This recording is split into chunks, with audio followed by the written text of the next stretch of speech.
नमस्कार दोस्तों, स्वागत है आपका एक बार फिर से टीचर्स क्लासेस में। दोस्तों ये है हमारा आज का quote. The pain you feel today is the strength you will feel tomorrow.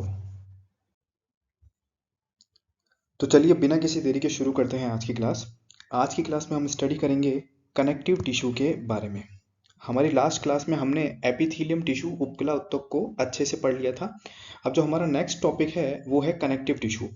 सबसे पहला जो पॉइंट इसके बारे में आपको याद रखना है वो ये है कि हार्टविग ने इसे मीजेनकाइम कहा था। अब मीजेनकाइम क्यों कहा? क्योंकि इसकी जो उत्पत्ति होती है, जो ओरिजिन होता है, वो मीजोडर्म से होता है। जब हमने एपिथेलियम टिश्यू के बारे में बात की थी तो कहा था कि एक्टोडर्म, एंडोडर्म, मीजोडर्म, इन तीनों ही लेयर्स से एपिथेलियम का फॉर्मेशन होता है। लेकिन कनेक्टिव टिश्यू का जो फॉर्मेशन है, जो ओरिजिन है, वो मीजोडर्म से होता है और ये टोटल बॉडी वेट का 30% पार्ट बनाता है।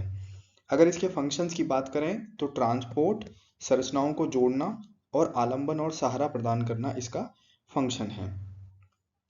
कनेक्टिव टिश्यू मेनली 3 कंपोनेंट्स का बना होता है।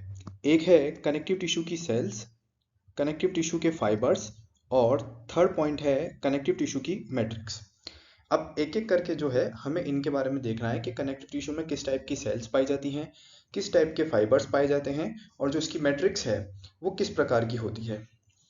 कनेक्टिव टिश्यू के अगर हम टाइप्स की बात करें तो इसे मैट्रिक्स की नेचर के बेसिस पे, याद रखिएगा, मैट्रिक्स की नेचर के बेसिस पे डिवाइड किया गया है कनेक्टिव टिश्यू को। तो मैट्रिक्स के नेचर के बेसिस पे कनेक्टिव टिश्यू को 3 टाइप्स में डिवाइड किया गया है: सिंपल, स्केलेटन और वेस्कुलर। ये हमारे 3 टाइप हैं। इन तीनों को आपको अच्छे से याद रखना है। सबसे फर्स्ट जो हमारा टाइप है वो है सिंपल या प्रॉपर कनेक्टिव टिश्यू। अब सिंपल या प्रॉपर कनेक्टिव टिश्यू नाम से ही पता चल जाता है कि इसकी मैट्रिक्स कैसी होगी। तो भैया इसकी मैट्रिक्स जो है वो सिंपल होगी, फाइब्रस होगी, यानी कि तंतु उपस्थित होंगे मैट्रिक्स के अंदर। स्केलेटन कनेक्टिव टिश्यू की मैट्रिक्स सॉलिड होगी, भाई स्केलेटन के अंदर काम आ रही है तो सॉलिड ही होगी। ये भी कैसी होती है? फाइब्रस होती है, फाइबर्स प्रेजेंट होते हैं। जबकि जो वेस्कुलर कनेक्टिव टिश्यू है इसकी मैट्रिक्स लिक्विड होती है और नॉन फाइब्रस होती है। अगर हम सिंपल या प्रॉपर कनेक्टिव टिश्यू के टाइप्स के बारे में बात करें तो areolar connective tissue, adipose connective tissue, white fibrous connective tissue, yellow fibrous connective tissue, reticular connective tissue, mucoid connective tissue और पिगमेंटेड कनेक्टिव टिश्यू। ये हमारे सिंपल या प्रॉपर कनेक्टिव टिश्यू के टाइप्स हैं। अगर हम स्केलेटन कनेक्टिव टिश्यू की बात करें, जो स्केलेटन के अंदर उपस्थित होते हैं, तो उसमें बोन्स और कार्टिलेज आती है। अब बोन्स जो हैं वो हमारी 2 टाइप की होती हैं, स्पॉन्जी और कॉम्पैक्ट। किस बेसिस पे बोन्स को डिवाइड किया गया है उसको हम नेक्स्ट कुछ क्लासेस में देखेंगे। कार्टिलेज जो है वो 4 टाइप की होती है। फर्स्ट है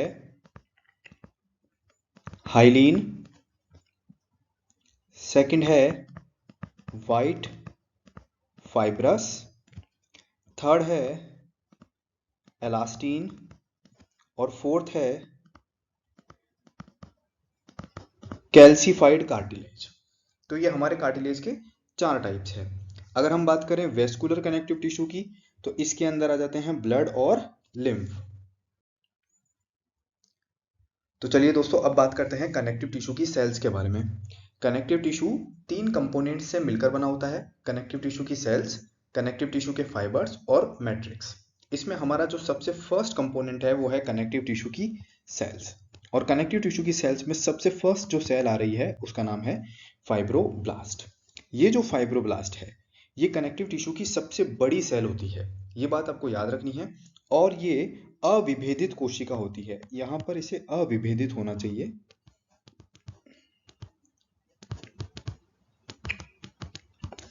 अविभेदित होती है। अगर इसके आकार की बात करें, शेप की बात करें, तो कैसा शेप होता है इसका?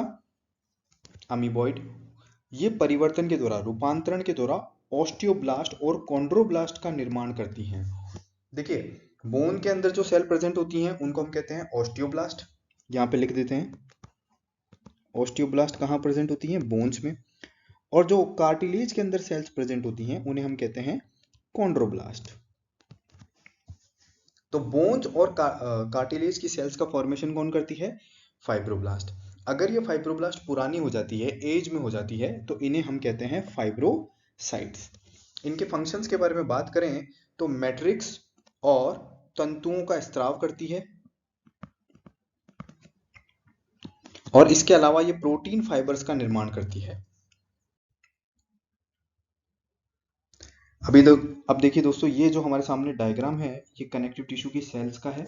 इसमें सबसे फर्स्ट जो सेल आ रही है वो है फाइब्रोब्लास्ट, जो कि फाइबर्स और ग्राउंड सब्सटेंस ऑफ मैट्रिक्स इन दोनों का क्या कर रही है, सिक्रेशन कर रही है, जो कि हमने पीछे फंक्शन में पढ़ा था। इसके अलावा प्रोटीन फाइबर्स का फॉर्मेशन भी करती है।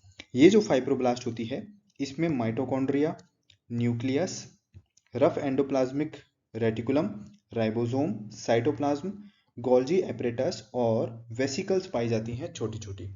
अमीबॉइड शेप है इसका, ये इसका शेप कैसा है, अमीबॉइड है। अगर ये पुरानी हो जाएगी फाइब्रोब्लास्ट तो इस फाइब्रोब्लास्ट को क्या नाम दे देते हैं हम, फाइब्रोसाइट। कैसी सेल्स होती हैं ये, अविभेदित कोशिका हैं, अनडिफरेंशिएटेड सेल्स हैं। इनमें विभेदन प्रारंभ नहीं होता है, यानी कि इनका जो फ्यूचर है वो डिसाइड नहीं होता है। ये कुछ भी कर सकती हैं, हो सकता है ये ट्रांसफॉर्मेशन के द्वारा ऑस्टियोब्लास्ट और कॉन्ड्रोब्लास्ट का फॉर्मेशन कर लें, या फिर हो सकता है ये अपना फंक्शन जो है प्रोटीन फाइबर्स का निर्माण करना, मैट्रिक्स का और अदर तंतु जो होते हैं फाइबर्स उनका फॉर्मेशन करना, वो करती रहें। हमारा जो सेकंड टाइप है वो है मैक्रोफेज। कनेक्टिव टिश्यू की सेल्स में हमारा जो सेकंड सेल आ रही है उसका नाम है मैक्रोफेज। इन मैक्रोफेज को हिस्टियोसाइट भी कहा जाता है। अब एग्जाम में क्वेश्चन यहीं से उठाया जा सकता है, पूछा जा सकता है कि हिस्टियोसाइट किसे कहा जाता है, पुरानी जो फाइब्रोब्लास्ट हैं उनको क्या कहा जाता है, या फिर कॉन्ड्रोब्लास्ट का फॉर्मेशन करने वाली सेल्स कौन सी है। तो आपको ये जो पॉइंट्स हैं, ये जो की पॉइंट्स हैं जिन्हें इन स्लाइड्स में रखा गया है, उन पॉइंट्स को अच्छे से ध्यान रखना है। अगर इनके शेप की बात करें तो इनका शेप भी कैसा होता है, अमीबॉइडल होता है, लेकिन ये फेगोसाइटिक नेचर की होती है, भक्षक प्रकृति की होती है। कैसी, भक्षक प्रकृति की होती है। और क्योंकि ये भक्षक प्रकृति की होती है तो इस वजह से ये बैक्टीरिया और अपशिष्ट पदार्थों का भक्षण करती हैं। मैक्रोफेज के कुछ एग्जाम्पल्स हैं जिनमें से कंफर्म क्वेश्चंस बन सकते हैं, वो ये एग्जाम्पल्स हैं, आपको ध्यान रखने हैं। लंग्स के अंदर इन्हें हम क्या कहते हैं, डस्ट सेल कहते हैं। ब्रेन में हम इन्हें ग्लियल सेल कहते हैं। लीवर में हम इन्हें कूफर सेल कहते हैं। यहाँ पे एक कफ सेल गलत लिखा है, कूफर, कूफर कोशिका होना चाहिए। ब्लड में इन्हें मोनोसाइट्स कहते हैं। थाइमस में इन्हें हेजल सेल कहते हैं और स्प्लीन के अंदर इनको रेटिकुलर सेल्स कहा जाता है। ये मैक्रोफेज या हिस्टियोसाइट्स के कुछ एग्जाम्पल्स हैं। अब दोस्तों हमारे सामने जो डायग्राम है वो एक मैक्रोफेज का डायग्राम है। ये जो मैक्रोफेज है इसके अंदर देखिए लाइसोसोम्स प्रेजेंट हैं। क्यों प्रेजेंट हैं, क्योंकि ये कैसे नेचर की है, फैगोसाइटिक नेचर की है। और फैगोसाइटिक नेचर की है अगर कोई सेल तो उसके अंदर जरूरी है कि लाइसोसोम प्रेजेंट हो भाई, तभी तो वो बैक्टीरिया और जो अपशिष्ट पदार्थ हैं उनका भक्षण कर पाएगी। इसके अलावा इसमें क्या प्रेजेंट होते हैं, mitochondria, cytoplasm, Golgi apparatus, nucleus और क्रोमेटिन्स प्रेजेंट होते हैं। तो जो नेक्स्ट हमारी सेल्स है उसका नाम है मीसेनकाइम। अब ये संयोजी उत्तक की टोटिपोटेंट सेल है। टोटिपोटेंट सेल का मतलब क्या है कि ये जो कोशिका होती है इसमें इतनी कैपेबिलिटी होती है कि ये डिवीजन के द्वारा किसी भी सेल का फॉर्मेशन कर सकती है। संयोजी उत्तक की, संयोजी उत्तक कनेक्टिव टिश्यू की दूसरी सेल्स बनाती है। कौन, मीसेनकाइम। और मीसेनकाइम के बारे में आपको एक और बात याद रखनी है कि ये कैसी होती है, द्वितारकीय आकृति की होती है। देखिए फाइब्रोब्लास्ट और मैक्रोफेज इनका शेप कैसा था, अमीबॉइडल शेप था, लेकिन मीसेनकाइम जो है उसका शेप कैसा है, द्वितारकीय आकृति की होती है। नेक्स्ट हमारी जो सेल है उसका नाम है फैट सेल या एडिपोसाइट्स। अब फैट सेल है, नाम से ही क्लियर है कि भाई ये तो फैट का स्टोरेज करती होंगी। तो फैट का जो स्टोरेज है ये दो फॉर्म में करती है, एक तो है वाइट फैट और दूसरी है ब्राउन फैट। ऐसी सेल्स जो व्हाइट फैट का स्टोरेज करती है उन्हें हम कहते हैं मोनोलोक्यूलर एडिपोसाइट्स। क्या कहते हैं? मोनोलोक्यूलर एडिपोसाइट्स। इन सेल्स की एक खासियत है, एक स्पेशलिटी है कि भाई इनके अंदर कम माइटोकॉन्ड्रिया प्रेजेंट होते हैं, और क्योंकि माइटोकॉन्ड्रिया इनमें कम प्रेजेंट होते हैं इस वजह से इनमें जो एनर्जी है वो भी क्या होती है? कम होती है। किस किस में पाई जाती है? तो ये पाई जाती है एक तो वयस्क मनुष्य में, एक व्हेल में, एक ब्लबर जो तिमी वसा होती है उसके अंदर पाई जाती है, और इसके अलावा भी कुछ एक एग्जांपल्स होते हैं। अगर ब्राउन फैट के बारे में बात करें तो ऐसी फैट सेल्स या एडिपोज सेल्स जो ब्राउन फैट का स्टोरेज करती है उन्हें हम कहते हैं मल्टीलोक्यूलर एडिपोसाइट्स। इनकी क्या स्पेशलिटी है कि इनमें माइटोकॉन्ड्रिया जो होती हैं वो हाई नंबर में होती हैं, और क्योंकि माइटोकॉन्ड्रिया ज़्यादा होती हैं इस वजह से इनमें एनर्जी भी क्या होती है? ज़्यादा होती है। अब देखिए दोस्तों, यहाँ पर हमारे पास दो डायग्राम्स हैं। एक तो हमारा मीजेनकाइम सेल का है, मीजेनकाइम सेल, जिसको शॉर्ट फॉर्म में एमएससीज कर दिया गया है। अब ये जो है हमने बात की थी कि भाई टोटिपोटेंट सेल होती है और कनेक्टिव टिश्यू की दूसरी सेल्स का फॉर्मेशन करती है। तो किन किन सेल्स का फॉर्मेशन कर रही है? देखो, मास्ट सेल का फॉर्मेशन कर रही है, लिम्फोसाइट का फॉर्मेशन कर रही है, डेंड्राइट सेल्स का फॉर्मेशन कर रही है, मैक्रोफेज का फॉर्मेशन कर रही है, न्यूट्रोफिल्स का फॉर्मेशन कर रही है, एनके सेल्स का फॉर्मेशन कर रही है।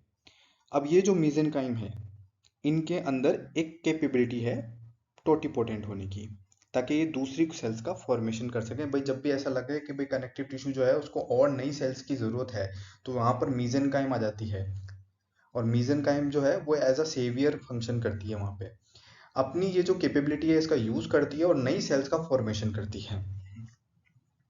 अब अगर हम बात करें एडिपोसाइट्स के बारे में तो देखिए एडिपोसाइट्स के अंदर क्या क्या पाया जाता है? माइटोकॉन्ड्रिया है, न्यूक्लियस प्रेजेंट है, गोल्जी एपरेटस है, साइटोप्लाज्म है, मेम्ब्रेन है, और फैट प्रेजेंट होगी यहाँ पर। यहाँ पर ये जो एडिपोसाइट है इसके अंदर ये जो स्ट्रक्चर आप देख रहे हैं ये पूरा क्या स्ट्रक्चर है? फैट है। और फैट भी कौन सी हो सकती है भाई? या तो वाइट फैट होगी या फिर कौन सी होगी? ब्राउन फैट होगी। और उनके बेसिस पे इसे दो टाइप में डिवाइड किया गया था, और वो कौन से थे? मल्टीलोक्यूलर और मोनोलोक्यूलर। अब हम बात करते हैं लिम्फोसाइट्स के बारे में। लिम्फोसाइट्स जो हैं वो क्या काम करती हैं? एंटीबॉडीज बनाती हैं। इनका काम क्या है? सिक्रेशन और परिवहन है। इसके अलावा ये प्लाज्मा सेल्स बनाती हैं। लिम्फोसाइट के बारे में आपको बस इतना ही ध्यान रखना है, क्योंकि जब हम ब्लड पढ़ेंगे तो वहाँ पे हम लिम्फोसाइट को अच्छे से स्टडी कर लेंगे कि भाई उनके क्या क्या टाइप्स होते हैं। बी लिम्फोसाइट्स जो होती हैं वो क्या काम करती हैं, टी जो होती है वो क्या काम करती हैं। नेक्स्ट जो हमारी सेल्स हैं वो है प्लाज्मा सेल्स।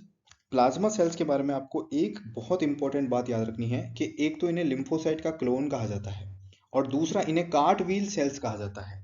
कार्टव्हील सेल्स इसलिए कहते हैं क्योंकि इनका जो स्ट्रक्चर है वो कुछ इस तरह से होता है।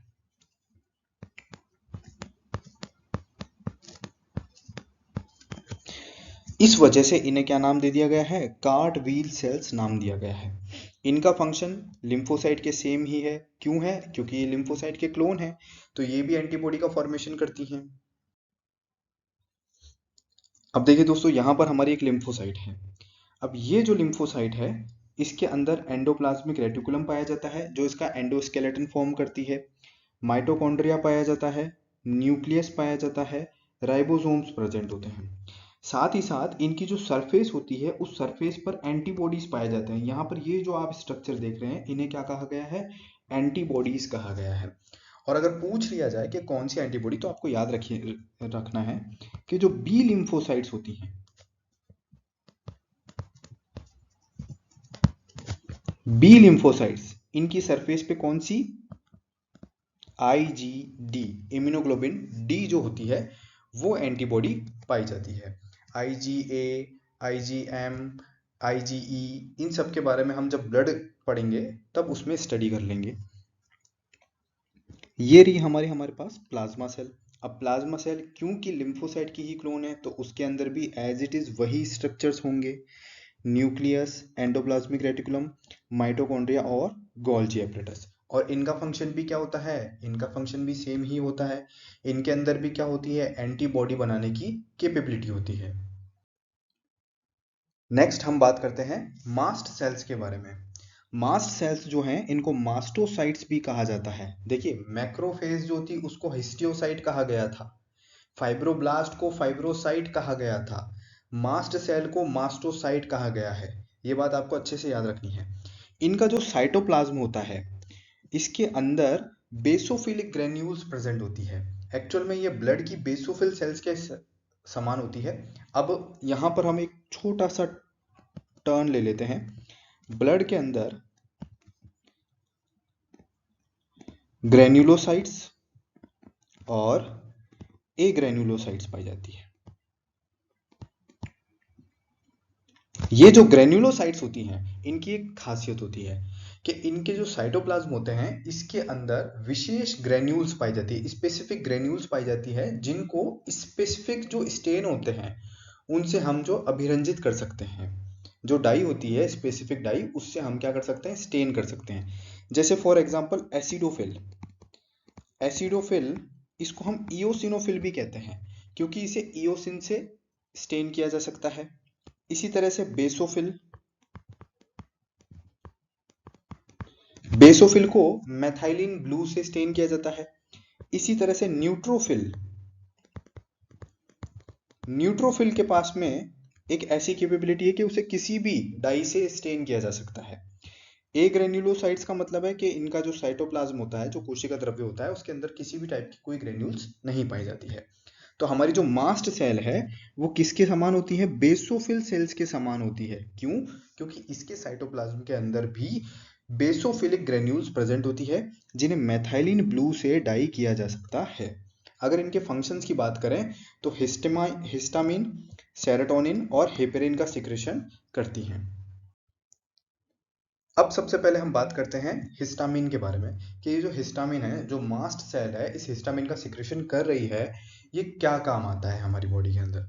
तो देखिए जब भी कोई एलर्जिक सब्सटेंस हमारी बॉडी में एंटर करता है, कोई भी एलर्जिक सब्सटेंस जब हमारी बॉडी के अंदर एंटर करता है तो मास्ट सेल्स जो होती हैं वो क्या हो जाती हैं, एक्टिव हो जाती हैं एकदम से।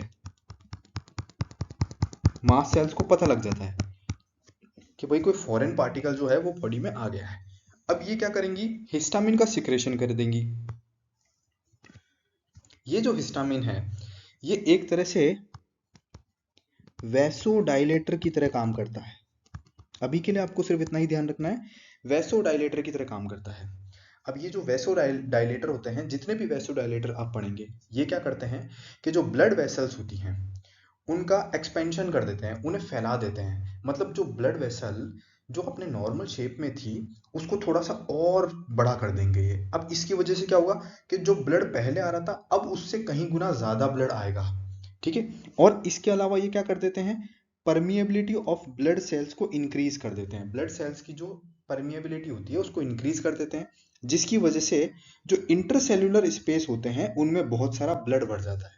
इस ब्लड को कहा जाता है एक्सुडेट। क्या कहा जाता है, एक्सुडेट। और इसी की वजह से हमारी बॉडी में स्वेलिंग दिखाई देती है। क्या दिखाई देती है, स्वेलिंग।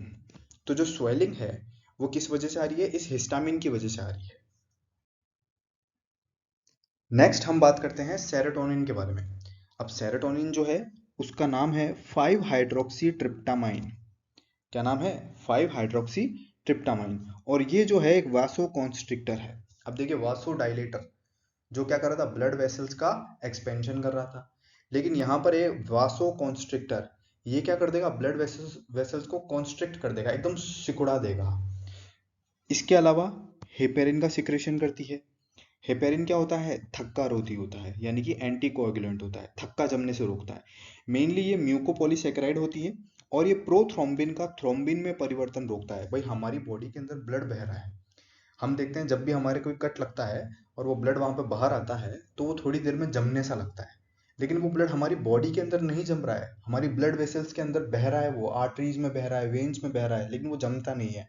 अब उसके ना जमने का रीजन क्या है कि हमारी बॉडी में हेपेरिन पाया जाता है। ये जो हेपेरिन है ये इस ब्लड को जमने से रोकता है और इसका सिक्रेशन कौन करती है, हमारी मास्ट सेल्स करती है।